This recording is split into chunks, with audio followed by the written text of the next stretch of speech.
This is John Drabinski, and you're listening to the Black Studies Podcast, a series of conversations examining the history of the field.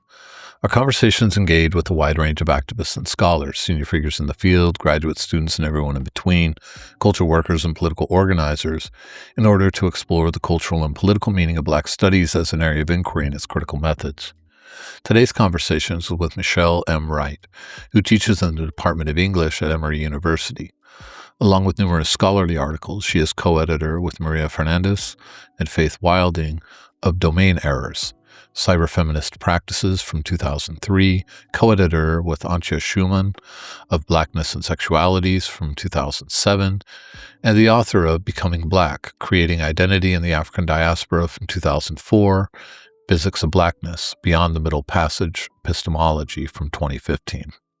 In this conversation, we discuss the place of nation in theorizing and practicing Black studies, the role of critical theoretical inquiry in Black study, and the expansiveness of the very idea of Blackness. Good afternoon, Michelle. How are you? Hi, John. I am doing well, thank you. I'm so happy that we're recording this podcast. I've been really eager to have you as part of the series, get your voice on this for a number of reasons. As a fellow theorist, I'm excited to always have theoretically minded people on the podcast. Also, I will say your Physics of Blackness book was really impactful on my own thinking and research. It's Thank one of you. my absolute favorite books. Oh, I'm delighted. And it's really, I go back to it often to read and to think, to read, to write, but also really to think. Is this one of the most thoughtful and for me, like thought-moving books I've read in a very, very long time, and I go back to it. So I just wanted to put that out there. Anyone listening, everybody should go pick up any of your books, but that one especially always stands out for me. So that's a long way of saying welcome to the Black Studies Podcast, and I really look forward to the conversation. Thank you. I'm delighted to be here. We'll have a chance to talk about your research, about how you think about your research in relation to Black studies and study of Black life and all of these things. But I wanted to start out really with the more personal question and ask you, what is it that drew you to Black studies? What is it that drew you to the study of Black life? And for me, also always the companion piece to that, which is what sustains you and keeps you connected to this kind of work?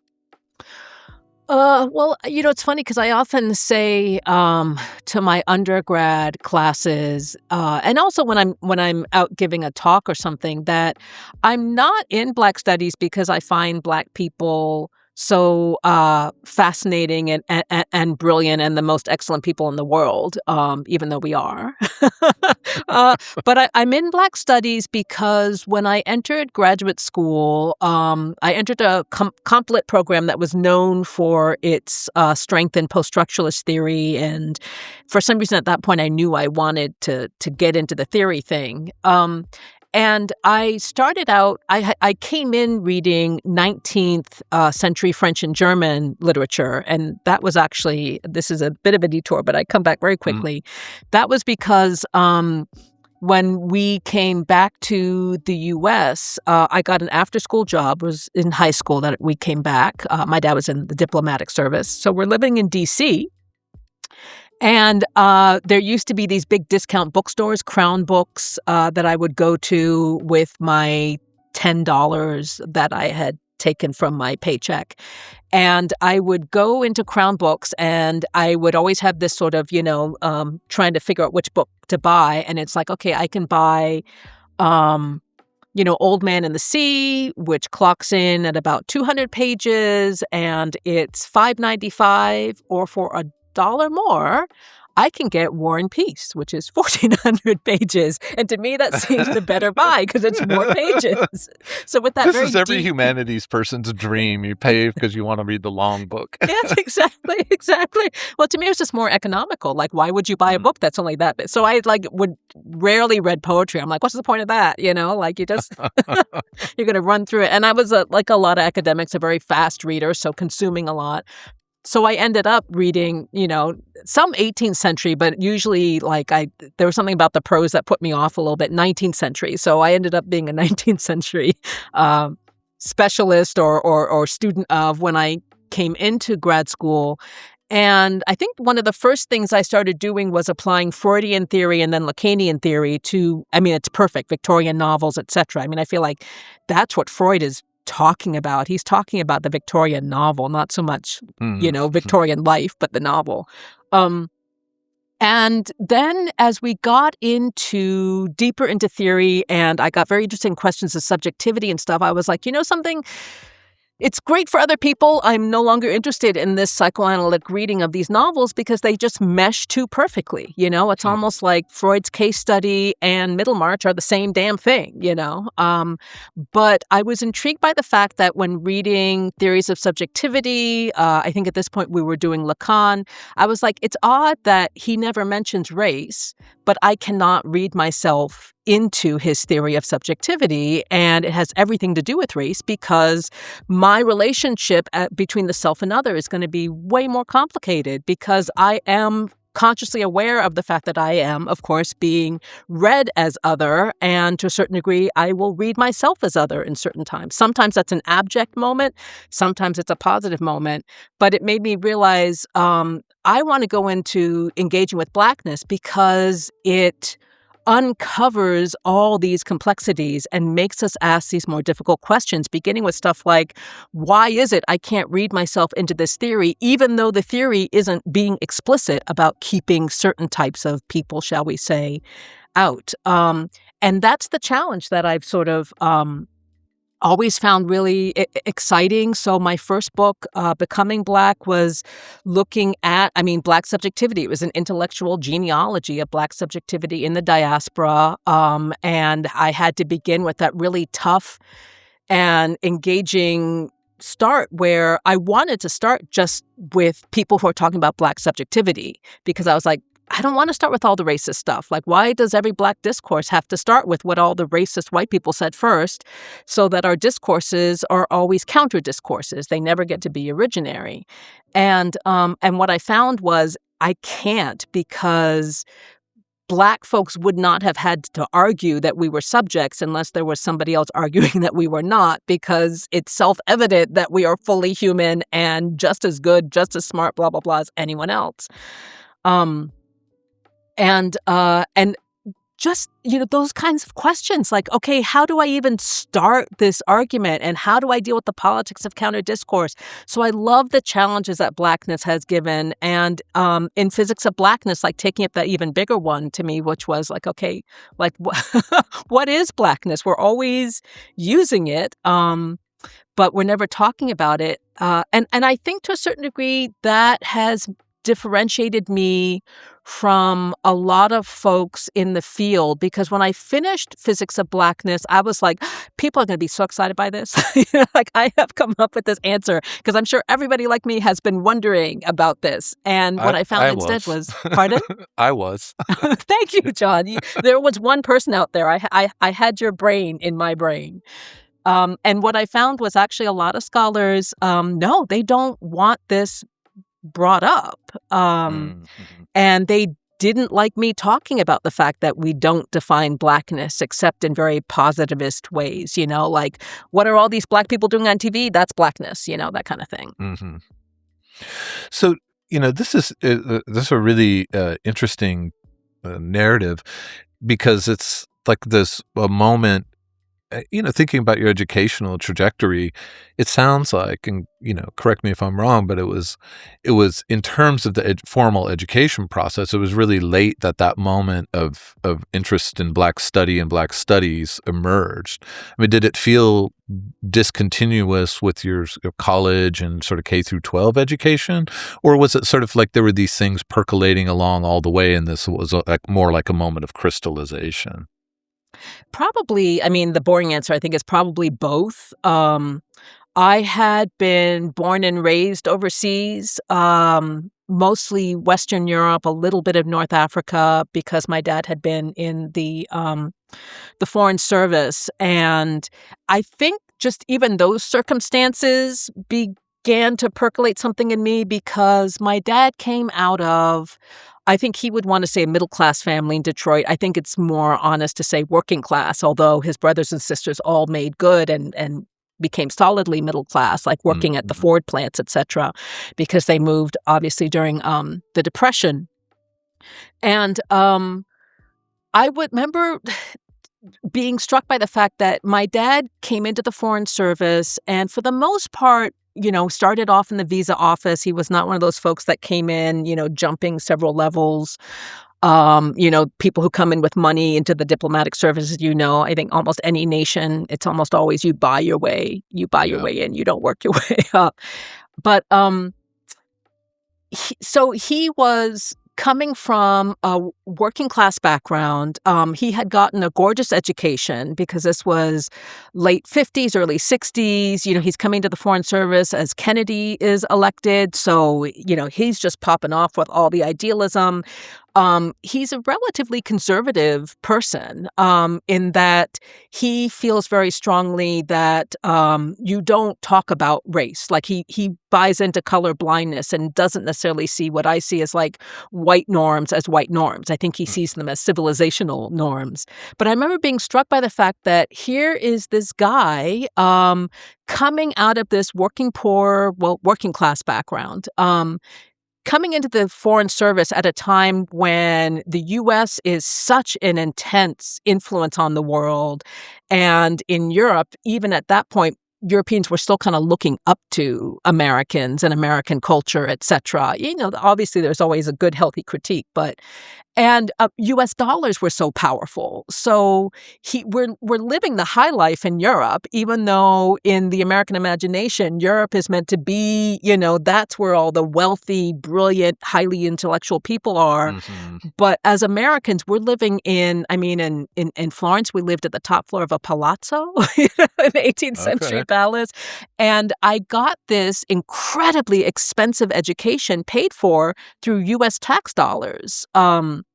So I was going to school with the sons and daughters of diplomats, which in most cases, if you're not talking about the West, you're talking about royalty. And then the sons and daughters of American oil men and stuff. So everybody was really freaking rich. And we could keep up with them in Europe because the U.S. dollar was so strong and so much of my dad's job, like the perks so much was subsidized, gas subsidies, housing subsidies, clothing subsidies, vacation subsidies, travel. It just on and on and on. So that kind of complexity, I think, struck me very early on. And then you add to that I was one of the few kids, Black kids at the school. I have a brother and sister, but we're far enough apart in years that like I'd be in the middle school, my brother in elementary, my sister in high school. And these sons and daughters of mostly like Ghanaian and Togolese diplomats in my classes. And I grasped very early on that we're both Black, but in very different ways. And that wasn't problematic. The difference wasn't problematic to me. It was intriguing because I was used to what little discourses I could hear on Blackness tended to produce it as a monolith. And then you had my parents' interracial marriage. They got married when it wasn't legal in a lot of states yet, because I think they got married in like mid-50s. Oh, wow. Yeah. And it was interesting. You would think they would be like, freedom fighters, social activists. No, they fell in love and they tried to break up because they didn't want to deal with all of the anger, hatred, the threats. But they stayed together and believed that you do not talk about race. So I think the fact that there are these silences imposed on things was what attracted me as a kid, because I was a very willful, difficult kid. I don't think I saw myself as that. I just simply saw it as I need to do what I need to do to get through. So I get this incredibly gorgeous background of private high schools, learning history, learning foreign languages. So really kind of opened up to the world and seeing all the different ways you can live in this world, and seeing all these possibilities and just kind of taking them for granted. Because, in the summer we would travel. My dad would get us all in the car and we'd just go through all different parts of Europe, or we'd fly to the U.S. and drive all around there. And then we come back to the U.S. in the early 80s, and I'm in high school, and I have to go to a public school. Like my parents, the money's not there anymore. There's no subsidized education. Yeah. And I remember my parents telling me, like, you're going to have to go to a public school in D.C. And I was like, you realize that means, like, a public school means anybody can go to that school. I was such a little snot. And they're like, yeah, that's the definition of public. So I went to a majority Black school, Woodrow Wilson, in Tenleytown. And it was a school I later learned that was one of the better public schools because a lot of the parents that lived in Tenleytown who were Jewish insisted on sending their kid to a public school. Mm. And they would not send them to the really highfalutin private schools. And those schools, at least at that time, too, could be pretty waspy. So it may have Yeah. also been a bit of protection as well. So also thinking about that, and I remember attending Woodrow Wilson, and at first, to be honest, like most of my classes sitting in there puzzled, like, wait a minute, this is boring. Like, what's going on? Like, because class is supposed to be stimulating and interesting. So I've always had that notion of education as fun, engaging. But also, I remember being struck by the fact that I don't know where I got it from, but I remember being worried when I first got in that, oh, the Black kids are going to give me a hard time because I don't talk like them. I easily look like them. I'm not going to be dressing like them because I'm dressing with my little European whatever Mhm. going on. And no issues whatsoever. I think at one point, they would notice my mom dropping me off. So one girl came up to me one day and she's like, "Are you half and half?" And I was like, "Yeah." And they're like, "Okay, that's why this blonde lady with blue eyes is Mhm. driving you to school." So these issues about race, class, economics, difference were all kind of coming up, and realizing that there's a big difference between how Blackness is talked about in books, whether they're fiction or nonfiction, or how Blackness is depicted on TV, and the real live lived experiences. So I think it kind of started there. But I'll finish by saying, honestly, when I got to college, I remember telling my advisor, because I wanted to be an English major. I was like, I want to be an English major, but I, studied these languages when I was growing up, and I want to keep up with languages. So then he told me about this thing I'd never heard of called Comp Lit. And so I just took French and German classes, required courses, never took an AFAM class. Bell Hooks was there, and I never took a class with her, and never took a women and gender studies class. And my attitude was, I don't need to take those classes because I get it already. Like, Black people are equal, women are equal. And I really thought that's what everyone discussed in those classes, and that was it. Mhm. Mhm. Yeah. Lecture number 117, are Black people equal or not? We're equal, okay. Class dismissed. Tomorrow we'll meet and discuss the same thing.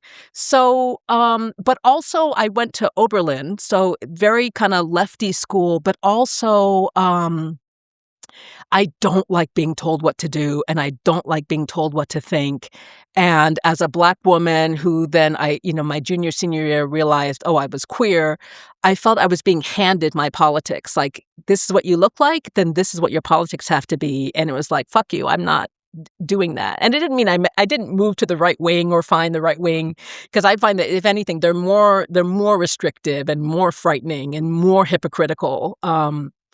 But I also became very aware early on of this discourse where you do not critique Blackness, because to critique Blackness means you're racist. And it was like, wow, that is incredibly restrictive. And it's not stopping all the racists over there going on and on and on. And so I think in undergrad, that was when I began to develop this attitude of I agree with a lot of stuff on the left. I dislike leftist ideology, and I tend to be suspicious of ideology because it can speak really well to certain contexts, but when the context shifts and the ideology is no longer doing what it's supposed to be doing in that moment, it's misreading the situation, like my whole background and childhood, etc., like I grew up a Mhm. poor Black child.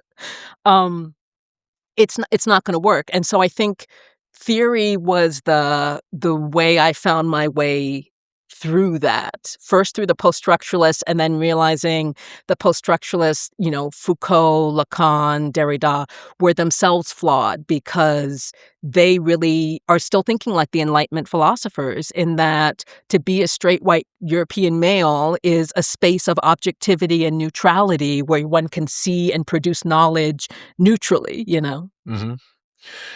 Well, first of all, that's a really, really interesting and really rich reflection on so many things that are relevant to this podcast, to Black studies, and just to intellectual life broadly. So thank you for that. Also, we share that passage into Black studies and study of Black Ah, life through French post-structuralism. So, hey. having done my PhD in writing on Levinas, Derrida, and people like that. Oh So, my goodness, yeah. um, yeah, and I've similar vocabularies and critical frames in terms of both what is revealed as the limits of these kinds of moments, right? Figures and their disposition in their text, but also as you were pointing out, sort of what it opens up, right? It's Yeah. not just sort of like, well, then we put them over here, but instead, like, what would it mean to bring this other sense of difference, of differentiation, of relation, whatever the terminology, right, of other, right, in the Lacanian sense, or others. Yes. So that's fantastic. Thank you. And I'm interested in hearing then about how you think about Black studies. What is that portrait of the field for you? And I ask this in the context always of its founding, which was a commitment to intellectual life and intellectual tradition, which is what students demanded in the late 1960s because traditional disciplines had not adequately or even at all addressed the substance of Black life. And so Black studies was going to be and has been that place of commitment to the Black intellectual tradition. But of course, also in the late 1960s and early 1970s is that moment of political radicalization and liberation struggle that blurred and really contested those boundaries between a campus and a community, between a classroom and political mobilization, ideas and prescriptive action. And I think we inherit that today in terms of the political imperatives of Black Mm. studies to a certain kind of Yeah. politics. So I think that's a tension that's built into the field still, certainly at its origin. Yeah. And sort of couching it in those terms, I'm interested to hear you talk about what that portrait is for you and how it guides you or orients you as a researcher. Um, yeah, it's such a good question, and you sent me these questions earlier, and I actually thought the most about that one and how I would position myself. And I think I struggled with my answer because, Black studies is so big, and I think about, oh my God, I don't know everyone who's out there. I haven't read everything that's out there. So when I talk about what I see as its deficits, there's always that part of me. It's like, and maybe I just haven't like read that book. That's true for everybody. Nobody's read Yeah, I all guess this so. stuff. So You're right. You're people wrote right. a lot in the last 55 years. So. I think for me, Black studies,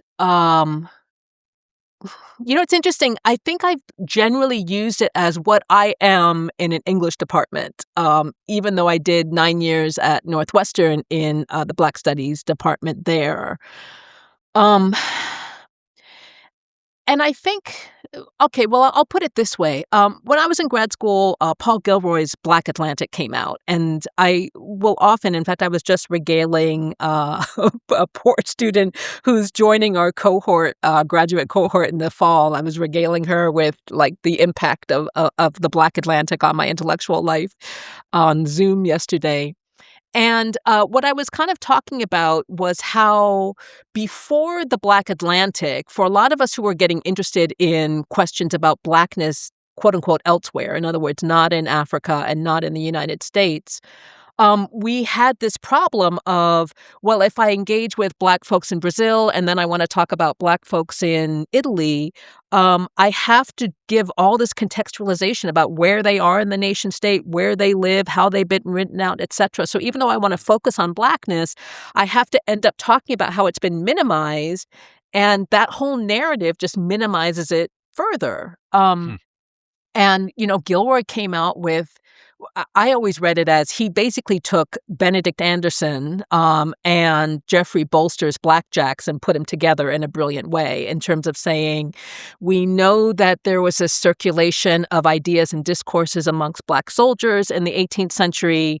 And if Anderson is saying that nations are actually composed through the dissemination of discourses, we can absolutely understand the Black Atlantic as a nation or a diaspora. And so it was just like, mind-blowing and so exciting, even though at the same time, when you open Gilroy and you read the Black Atlantic, you're like, okay, I don't understand what the other chapters have to do with the introduction, Yeah, because the other it's chapters are interesting. focusing on African American men who have been written about already, and white British philosophers. Like, why are you talking to me about Berkeley, when there's so many, like, talk to me about Maurice Condé, talk to me about, the list goes on.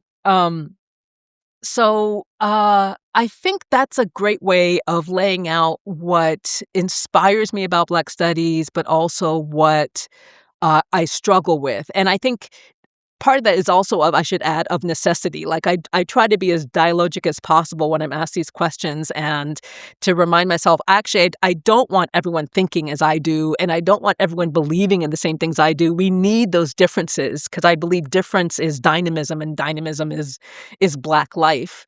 But I think the problem that we often have in Black studies, and this isn't going to be new to a lot of people, I don't think, is the flattening of it, the flattening of Black life, and the producing of Blackness as homogenous.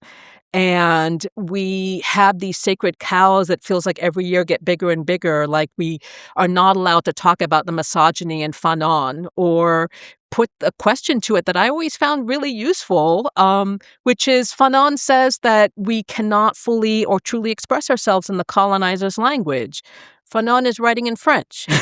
French is the colonizer's language. So how are we meant to read? And I don't mean it as a question of like, gotcha, Fanon, we don't have to read you now. It's like, how does this complicate our reading? What does it mean to say that in the colonizer's language? It's almost like when you say, you can't trust me, I lie about everything. It's like, oh, now what Yeah. do I believe you? Do I not believe you? Da, da, da. So I think that what we've done, my reading is, we've kind of, since the early 2000s, we've gone back and really dug our heels in around Black nationalism within our own version of it, which is very heteropatriarchal, very masculinist. And we do this, I would argue, this weird thing, consciously or not, where we say, because we are a people under siege, we must maintain our Black nationalist principles of fighting against racism and those who want to obliterate us. But at the same time, we don't, so we talk that talk, but we don't walk that walk. Like, Black studies departments are not necessarily deeply involved with the Black communities that they are located near, not Mm-hmm. in. Um, and I wish we were more global as well. I feel as if we are very parochial at times and too American at times. I think we are often very, very thin-skinned. I think especially those folks like me who are bourgeois African-American academics, because I think there's also that lingering notion of authenticity, like you can't be authentically Black if you come from the bourgeoisie. So if anything, bourgeois Blacks will double down at times on authenticity and try to show their bona fides. But we do that weird thing of talking about how oppressed we are using 7-syllable languages and jetting all over the world to talk about our own specific view of Blackness.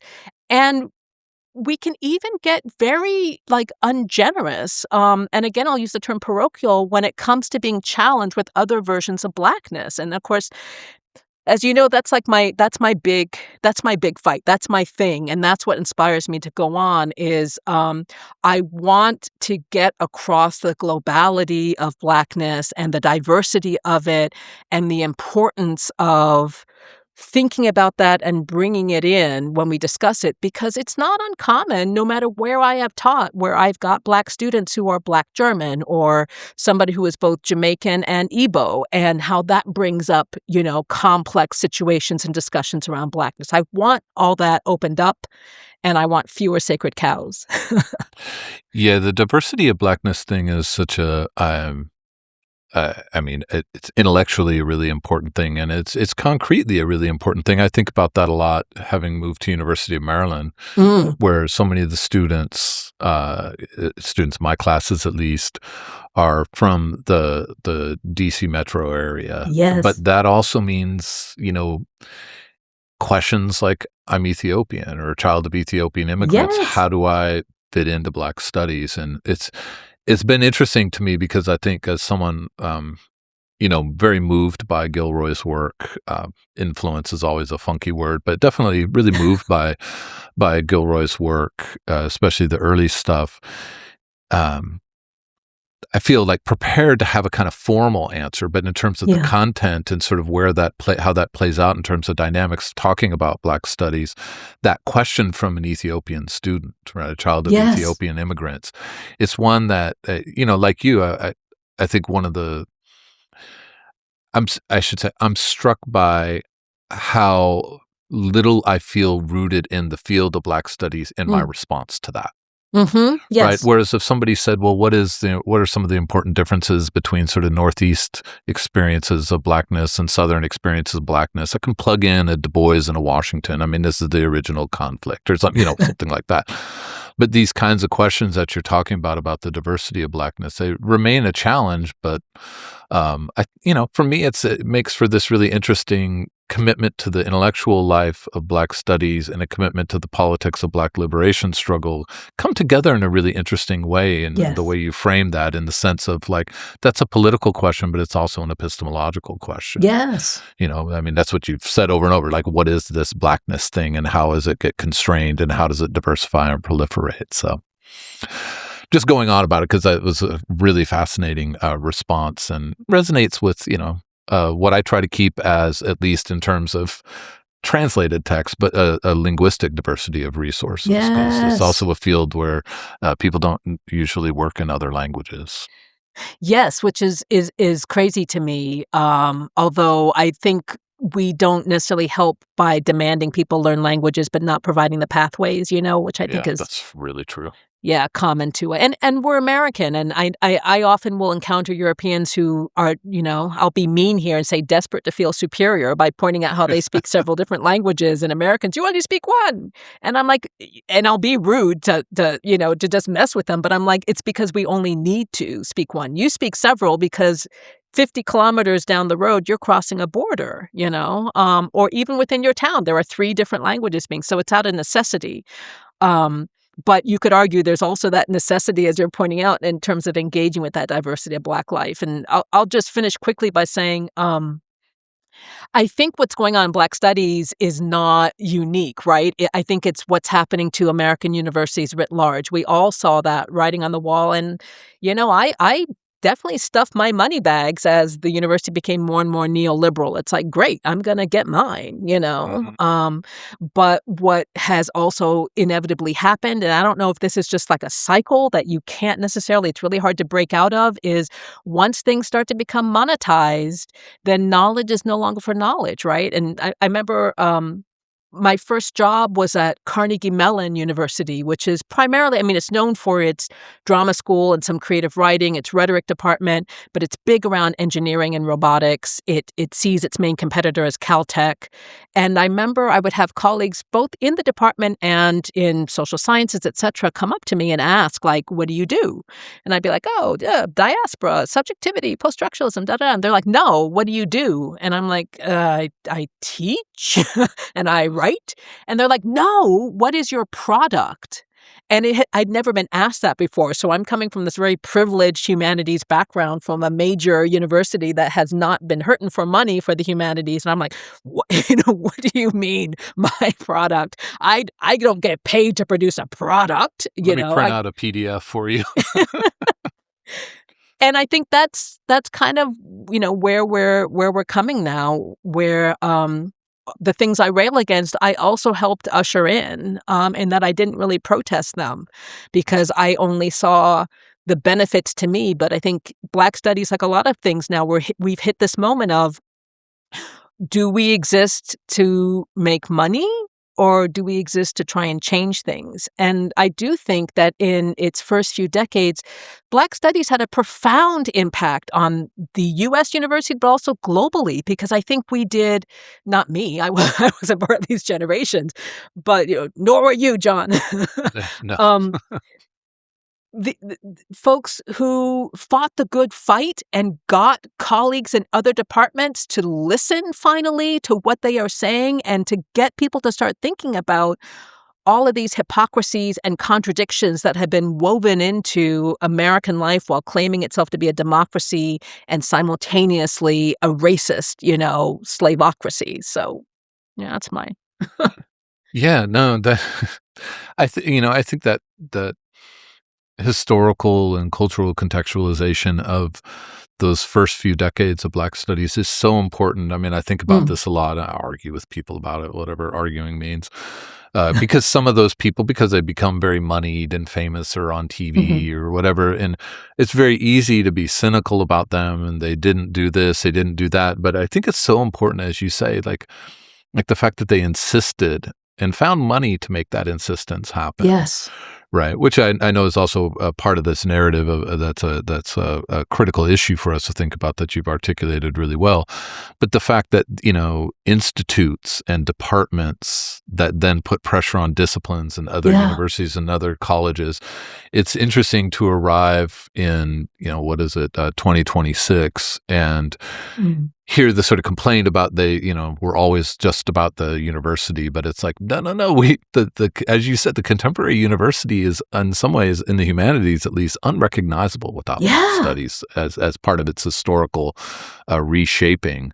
Um, and does that mean that we don't have that doesn't mean we don't have new projects or new Right. horizons or new demands. I mean, that's part of being a part of an historical process, but certainly, I have a hard time being too harsh on just like a Henry Louis Gates or something. I mean, you Right. can be cynical and whatever, but I'm like, I mean, English departments had to have somebody doing black lit because Right. of some of these people, and not just him, but so many people, and that's something to recognize. But it's also something that, as you say, sort of to pause and say, in what ways did we then get invested in certain kinds of projects that have taken Right. us away from other kind of urgencies? Yeah.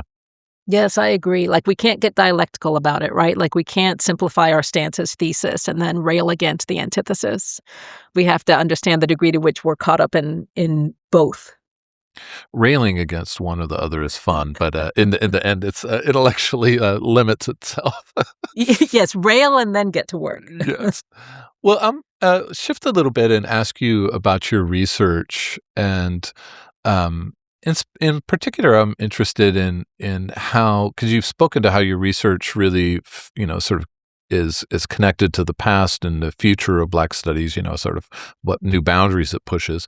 But I'm interested even just to back up a little bit and ask you about how you think your intellectual trajectory has shaped how you conceive a research project and a classroom as well, if you want to talk about that. And I think about this specifically, you mentioned your PhD was in comparative literature, which is kind of a non-disciplinary education. I think Yes. comp lit and how to talk about it as a discipline and non-discipline is really interesting. Yes. And like we're both theoretically minded people, philosophically minded people interested in cultural studies and literature. So like English departments are maybe a little bit like, hey, come back to the story. But comp lit has been that place where all these kind of international concerns, language concerns, theory concerns, and so forth, that's Yeah. a multidisciplinary kind of feel to it. And you've been in Black studies, you're now in an English department. So you've had this interesting movement in and out of disciplinary work. And I'm Mhm. interested to hear you talk a little bit about how you think that shaped how you conceive and execute a research project, and maybe even also how you construct a classroom. Yeah, it on one level, it's hard for me to answer because I don't think I've ever really been in a discipline per se or trained through a discipline, Mhm. and I don't know if I would have lasted very long in a discipline. I spent Um, like 5 years in philosophy and the I'm disciplinary thing. impressed. Yeah, I That's barely yeah. survived it. Yeah, and well, I won't go off on that tangent. I have comments on everything. At Oberlin, Complet was a program, no surprise, not a department. And there wasn't actually any physical place for it. You couldn't go to Complet. Okay. Instead, you would go to your course catalog and see who was selected as chair that year, and it may be someone you knew, maybe not, because it pulled from faculty from, Russian, German, all the different languages, although I actually think it was very Western-centered, like a lot of Complet, so it was very focused on the white Western literary tradition. Um, and I remember I would just look up whoever was, program director for that year and go with my little list of courses and stuff and just make sure I was on the right track because what I followed was a page in a course book, and I actually that's my preferred way of doing things, and I've actually had to really develop myself as a mentor because in my head, I sort of felt like everyone should be like that, and it's better to be like that. Like, as a mentor, just stand back and let them do their stuff, and then if they need you, they can come, but mentoring's a little more complicated than that because people are different. So, I tended to think very individually. I think I also have always enjoyed being, iconoclastic. I think that probably started with the fact that my dad and I do not get along. I think we're very similar personalities, so and he was very much the, like, big daddy in the family, the paterfamilias, and so if anything, I was even more determined not to agree with him on anything and fight him on everything.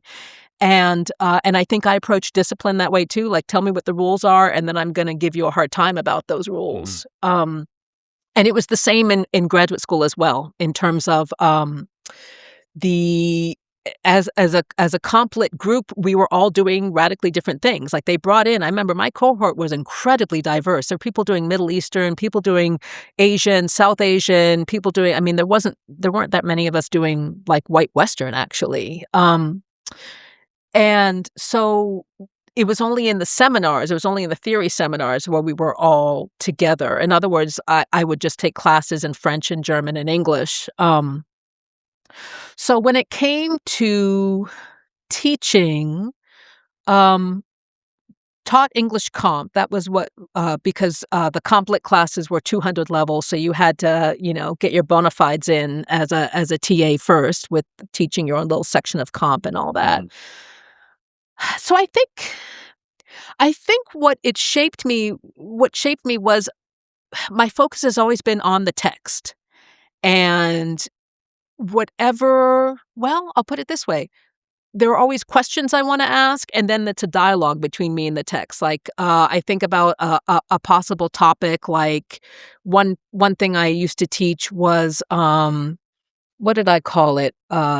I think of like drug literature or something, and it was a fabulous class to teach because we mostly read novels about heroin addiction, but you have to learn about what is, I mean, a very Foucauldian approach, right? Because you have to learn about what was declared an illegal drug and dangerous, and what was declared safe, and how things were racialized, and then you get into the fun stuff like heroine novels often like to play this trick where the narrator starts using again, and starts lying to the reader, and can the reader pick it up or not? And you're teaching it to undergrads, and they're all caught up about whether they can catch, like, whether they can determine what the authentic heroin experience is or not. Mhm. So that was how I oriented my classes, and I think that's how I ended up orienting, like, my dissertation project and, future projects was I just read, read, read, read, read, and then very complit of me, I begin to see these patterns, and I begin to wonder how these texts dialogue with one another. So that was, I mean, yeah, becoming Black, as I had mentioned, that was all about just my question about, like, Black subjectivity. What is Black subjectivity? And then I moved into the Black collective identity. What is that? And right now I'm working on a project that I'm trying to figure out struggling with how to place it, but I have this problem with book projects. Like, I have to think of a really big question that seems impossible and yet really grabs me, and then I start slogging through. And this time I came up with the question long before. But, in a nutshell, I'm looking at 2 things. Travel narratives, AFAM travel narratives, mostly by famous authors like, Langston Hughes' I Wonder as I Wander, and, was struck by how travel narratives often, to my view, construct a Blackness that often runs counter to what the author has written in their literary novels and how we Hmm. understand them. And then I got more interested in specifically Black women's travel narratives because I think, like a lot of folks, I'm still just sort of like with Mary Seacole, it's like, how in the world did this woman in the late 18th century, this Black woman coming out of Jamaica, like, do all this? This is incredible. And, I think if I saw her coming down the street, I'd run the other way because she is a force of nature. She's enormously Mm. obnoxious and egotistical. And I suspect she had to be that way in order to, like, just make her way in that world. But nonetheless, she did it. And I'm finding similar, like, there's there's a travel narrative by Juanita Harrison, who's not a famous author or anything, but became famous for these letters she wrote back to her friends and her white employers during the late 1920s and early 1930s as she traveled the world. She had come out of a sharecropping family in Mississippi and had just decided she's not going to grow up in that life.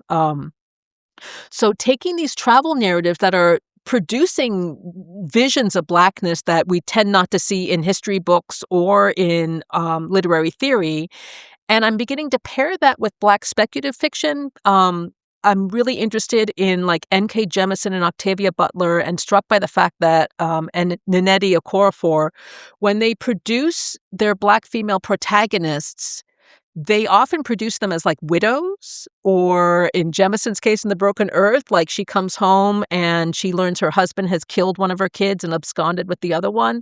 So they start with this like wrenching away of heteropatriarchy, and I find a parallel there with these Black female authors in travel narratives, kind of very much doing the same. And I'm thinking a lot about what a Black female subjectivity requires. And it's not unlike, and I'll finish here, as you know, like when you're doing a story, you can have a lone man walk into town.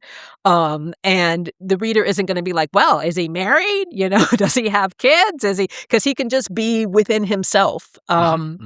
If he's a white man. If he's Black, it depends. But you can't have a lone woman walking into town, because immediately it's like, well, who does she belong to? You know, what is she running from? What's wrong with her that she's alone? That kind of thing. Yeah. So that's what this third book is kind of grappling with right now. I love that. Hurry up and write it. I'm super interested in this. I mean, it just as an aside, because I'm obsessed with the book. It's one of my favorite books, period. I regularly teach it and just find it so interesting. Angela Davis's Blues Legacies book, which is so really insistent on the ongoing radical political statement of the Black woman moving on her own. Right. Thank you. I need to get back to the. Thank you. I am going to dig into that. That would be very helpful. I love that book. I have an essay in a recent book that came out on that, and many more to come, because I love Angela Davis's work generally, but I think that book is such a absolute masterpiece. So, but I love this, like the enigma of movement, and as you said, like this really big, difficult, impossible question, and sort of being motivated by that. I think that's what critical theory is so deeply committed to, and I love, like, figure out a knot that looks untiable. Yes. Figure out how to work through it. So anyway. Yes, because I think I'm just patting ourselves on the back. Well, we tend to think of theorization as, and it's often narrated as a building up of things, so it sounds really exciting. It's like the Da Vinci Code. You run around Europe and you gather clues. But I actually find theorization is, you realize what you thought was the step between 0 and 1 is actually more than one step. And it's catching an assumption you've made. And it's like, wait a minute, I've been using this term or using this idea without fully understanding it. And now I realize I can't even define it. Why is that? That kind of thing. That's what, Yeah, I mean, sorry to go on about this, but just interrupt this podcast to talk about this. But I really loved you using the phrase white West, because people say the West, and I'm always, this is one of my knots, is like, how did this entire hemisphere that's part of the West, full of non-white people, become non-Western or not the West? Anyway, well, I have two more questions for you. One, this first of which I think you've already spoken to, but I still wanted to ask. Thinking about the history and future of Black studies, what do you think Black studies has done well, and what do you think it has not done particularly well? Yeah, sorry, because I realized I was sort of lapping over. It was hard for me to separate out those they're two all questions. Totally intertwined. So yeah. Yeah. Funny how questions do that. Yes. Yeah, I think I will sort of go back to, I think they really changed the U.S. Academy's understanding of what constitutes knowledge. And I think that also worked nicely in tandem with the GI Bill, where you had these GIs coming to universities, often in the U.S., although, obviously not exclusively, and taking these history classes and stuff and being like, wait a minute, like, you're giving me a history of the world, but you're only, like, talking about 7 individuals? Like, what about the billions others and the way in which they forced disciplines to sort of because, of course, who was teaching? It was the elite who were teaching, and what were they teaching? They were teaching about themselves and how fabulous they were, and to a certain Exactly. degree, we still do. Like, I was giving a talk somewhere a few months ago, and I think I really upset my dinner guest because I was like, "Hey, the US Academy, we teach white supremacy. Like, we don't do it 100%. We're not anywhere near MAGA necessarily. But when we teach kids that physics began in the white West, that's not true. And it's white supremacy. Like, when we produce whiteness as the end all and be all. And I think blackness helped us Black studies helped us develop questions to address and confront those bodies of knowledge, and I think we have in many ways really shaken them up, and I think Mhm. along with women's studies, we have also helped break open the academy and broaden that understanding of epistemology, but I also think, like, we've also become inevitably, like other disciplines, we've become a little more elite.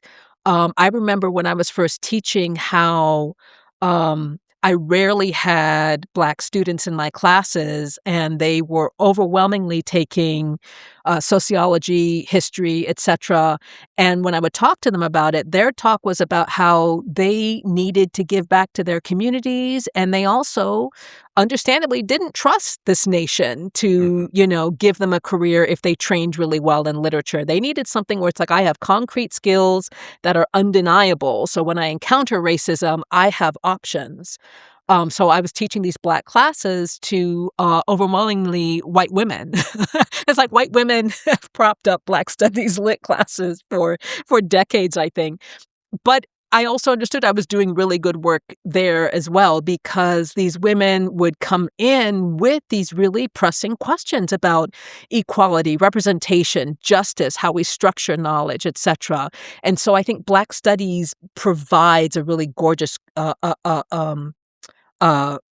intellectual refuge for that, but we Mhm. we do have way too many sacred cows. We do have way too many things we're not allowed to talk about. We really need to talk about class just like the rest of the US. Like, it drives me up the wall when people do that, like, "Well, Blackness is the underclass, da, da, da, da," and I'm like, "Michael Jordan is not the underclass." I understand I'm pulling out individuals here, but we need to talk about the fact that we have a very powerful and large Black bourgeois class, and that when you look at elite universities, most of the professors teaching come from the bourgeoisie, and we are astonishingly blind about certain facts of life. And we can't keep doing this thing of every time there's socioeconomic imbalance, we stuff Blackness in there and say, I don't need to speak to it unless it speaks to race and my status as an abject person. I think I really embrace those scholars who are pushing us to look at agency, look at diversity, look at class. There aren't very many out there. I think we need to, as a literary scholar, I would argue, I think that Black authors are, especially Black female authors, are way ahead of us when it comes to the theorization of Blackness and the complexity of its realities, and we need to catch up to them because I think too often we can end up teaching Black literature in a binary. This book is good because it has good politics. This book is bad because it has bad politics. And I remember when I was at Northwestern, and this was the first time I was actually getting a lot of Black students in my classes. So another thing Black Studies does, especially at Northwestern, it provides a refuge for Black students because even in this day and age, the stories they would tell me about the things white professors would say to them. And you already know it's Yeah. going to be bad when white Yeah. professors are saying nasty things to white students. So imagine what they're saying. It's like refusing to meet with them after hours to talk about their work. I mean, all that kind of stuff. But I was teaching 19th century. I think I was teaching a course I called The Strange Case of the Tragic Mulatto. And and one thing we talk about, of course, is gender and how, like, the only tragedy if you're a quote-unquote mulatto is if you're female, because then, like, life is going to dump on you. But if you're a male protagonist, quite often you emerge triumphant and you show everybody that Black people are equal to everyone else and da-da-da-da. So I was teaching Iola Leroy, and at one point the students were talking about the villain of the novel. And I was like, wait a minute, who's the villain? And they look at me and they say, Iola Leroy. And and I understood, I feel like I understood immediately why they meant that, because here's this light-skinned woman who first thought she was born white. So when we're introduced to her, she's at school telling all her schoolmates about how, oh, my daddy owns slaves down south and he's really nice to them and all that. And then she gets called home and her dad is dead and she's enslaved. And then once she gets freed with the onset of the Civil War, she goes around telling all the, formerly enslaved folks how they need to, like, get their act together. So it's like, okay, I understand why you see her as the villain. She's definitely not like a Black nationalist icon, because the students thought very much in those terms of Black nationalist politics. And I remember thinking, okay, this is going to get very difficult, because I'm looking around the room and I am the one female here who would be considered light-skinned. And so me and Iola Leroy are kind of in the same box. And I don't know to what degree, like, this mulatto professor is going to be able to convince you that Iola Leroy is not the villain of the piece. But we did get, I think, maybe 3/4 of the way there, because I didn't want to push too hard and say, no, ignore your concerns and just, like, believe what I'm telling you. That we had to kind of work stuff through.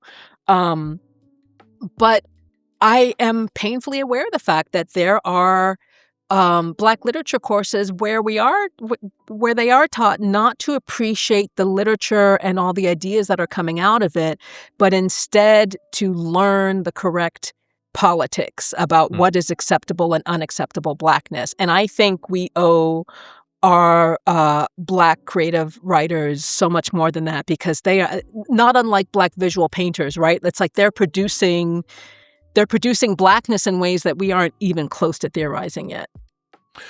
I love that response. Thank you so much. That it really, you concretized and really laid out so well the consequences of this insistence that you've had throughout this conversation around the diversity of Blackness, right? Whether it's linguistic or historical, and that was fantastic. Thank you for that. Last question for you to wrap up. What is the one question you would want us to all be asking, or one issue you would want us to all be thinking about?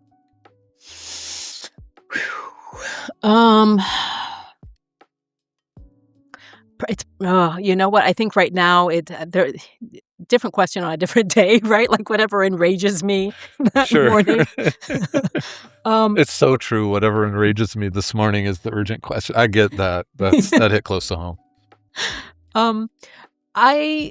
But right now, one thing, and I'm actually going to be writing an essay for a new Bloomsbury anthology on this. I just was talking to Robin Goodman, who's the editor for it, yesterday on email.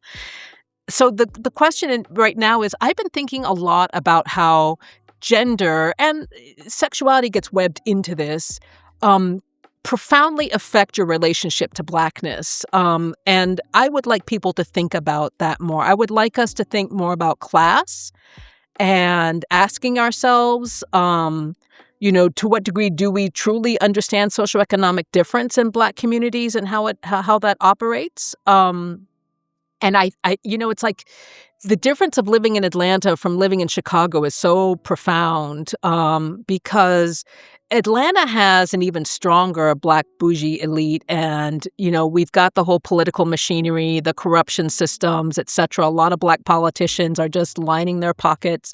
There's nothing specific about it in terms of Blackness. It's just Atlanta is a place where you can have more Black politicians, and politicians quite often line their pockets. Not all of them, but